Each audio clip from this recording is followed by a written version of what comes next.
Ayan, so mga ka-carnival, start na natin. Ito yung pinalitan ko ng timing belt, tapos nagkalas tayo ng CRDI, yung kanyang mga fuel lines.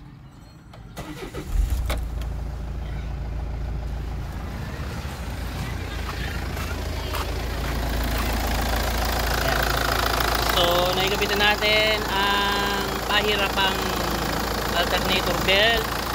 Pa na rin natin. Ayan na, pino na yung kanyang andar. So ganyan talaga ang tunog niyan. Alam natin lahat yan. So explain ko sa inyo ng mabilisan paano yung ginawa ko na pag-bleed. Yan, ibang mga fuel line na yan. Patayin lang natin. Rev natin.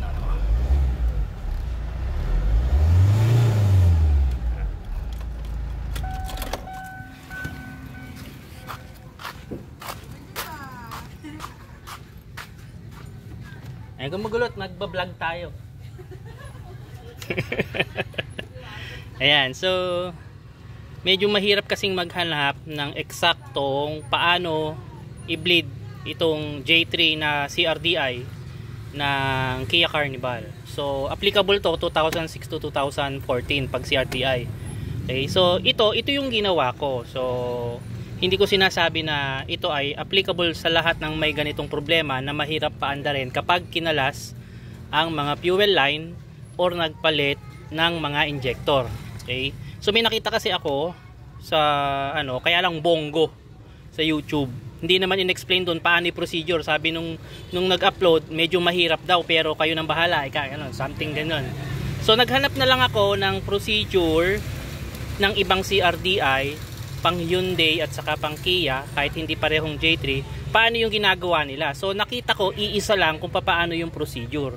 So wag na natin patagalin, wala nang masyadong maraming kung ano pang kuskus balungos. So ganito lang ginawa ko. Kasi nung unang ginawa ko to, ini-start ko, ang ginawa ko dyan, so ikinabit ko mga fuel line, ikinabit ko itong electrical nya para dun sa injector. Yan, kinabit ko yan. Then ikinabit ko rin itong fuel sensor. Yan. Ito kasi nagre-regulate ng fuel, yung pressure ng fuel. So ang ginawa ko lang dito kasi nagpalit ako ng timing belt. Nagpalit din kasi ako ng valve cover gasket kaya kinalas ko to. Okay, so hindi na natin i-explain yan paano dito. Ito na lang explain natin kasi kadalasan ito yung nagiging problema ng iba sa CRDI ng J3, hirap silang i-bleed. So ganito yung ginawa ko na napansin ko sa lahat ng Hyundai at Kia na merong procedure paano i-bleed yung fuel line nila.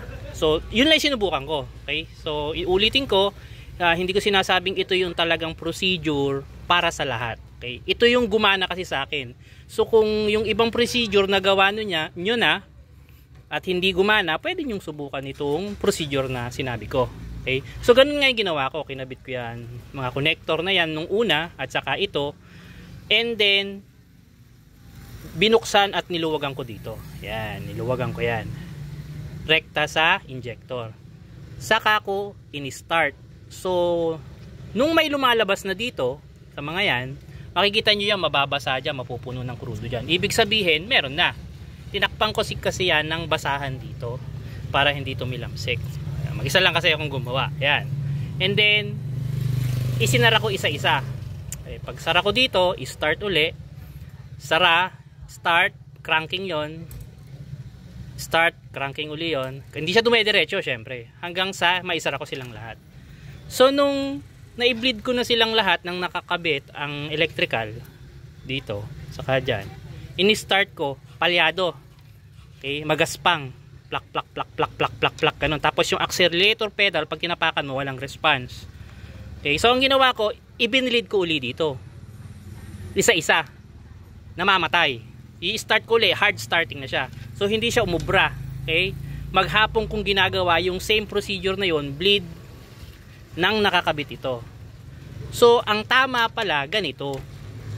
Tatanggalin mo yung connector ng electrical para dun sa injector. Tatanggalin mo yung ito, tanggalin mo yan. Hindi siya nakakabit. Okay, hugutin nyo lang yan.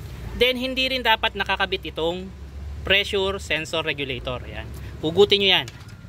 So, ang gagawin niyo once na nahugot nyo yan, luluwagan nyo sabay-sabay ulit itong sa injector na yan. Luluwagan nyo sabay-sabay. Okay, yung ine-explain ko na to, ito na yung proper. Ito yung ginawa ko. Okay, ulitin ko. Applicable ito sa mga nagtanggal lang ng fuel line. Hindi ko sinasabing sa lahat pwede. Pero pwede nyo subukan kung hindi nyo pa nagawa sa J3 na CRDI ninyo. Kung ito lang ang inyong ginalaw.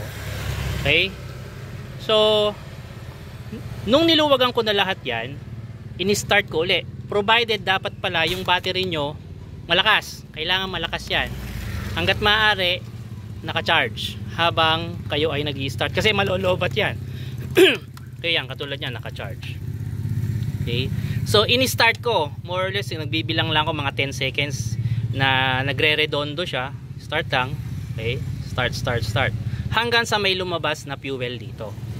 Malalaman nyo uli yun kapag tumapon na yung mga fuel dyan. Yan. Okay, then isinara ko isa-isa. Sinara ko yung number 1, start uli. 10 seconds, patay. Sinara ko yung number 2, hanggang sa 3 and 4, ganon. Okay, pagkatapos nun, saka ko ikinabit itong sa mga injector. Sa connector yan, electrical ng injector. Saka ko sinaksak yan. Saka ko uli ini-start. Pag start ko, makalapak. Okay? Mabilis ang ikot ang andar ng makina. Makalapak. Mabilis ang ikot ng makina. Kasi hindi pa nakakabit yung pressure regulator. Explain ko mamaya bakit ganun. Okay? So, pagkatapos nun, habang umaandar siyang makalapak, binuksan ko sa isa-isa. Saka ko rin sinara. So, parang ibinlid ko siya uli. Bukas isa-isa, sara, bukas uli, sara, bukas, sara. Then, saka ko uli pinatay yung makina. Okay? Pagkatapos noon, saka ko ngayon ikinabit itong pressure regulator. Pagkabit ko ng pressure regulator, saka ko uli ini-start. Yun na. Pino na yung andar. Ngayon, kung medyo duda pa kayo, bleed nyo lang uli. Nakakabit ang electrical, pressure regulator, bleed nyo lang isa-isa. Yan. Kung medyo duda kayo. Yan. Then, saka nyo uli patayin. Okay? So, kung halimbawa, nag-aalala kayo, baka may error, tanggalin nyo lang ito mga more or less 5 minutes yung yung battery terminal. Okay? Tanggalin nyo yung battery terminal mga 5 minutes para lang ma-reset yung ECU. Saka nyo ibalik. Then saka nyo uli i-start. So ganun lang yung ginawa ko para ma-bleed ng maayos at mabuti yung fuel system ng J3 CRDI engine. Okay. So sana nakatulong. Ulit-ulitin nyo lang yung video na to para kung may ganito kayong klaseng trouble sa inyong Kia Carnival. Actually 2008 itong unit ko. Yan. So pag halimbawa hindi pumwede sa inyo yung procedure ko, hindi ko sinasabi kasing pwede sa lahat. So ako kasi nagtanggal lang talaga ng fuel line. Yan. Dahil nagpalit ako ng valve cover. So, pwede nyong subukan kung hindi nyo pa nasubukan yon. Ulit-ulitin nyo lang yung procedure na yon hanggang sa makuha ninyo. Okay, so, kung hindi kayo naghugot ng injector, ito lang pinalitan ninyo. Kung naghugot man kayo ng injector at maganda yung injector ninyo, ibinalik ninyo. So, subukan nyo lang yung procedure ko. Okay, sana nakatulong. Maraming salamat. Okay, so hanggang sa muli mga ka-Carnival. Ingat sa biyahe natin.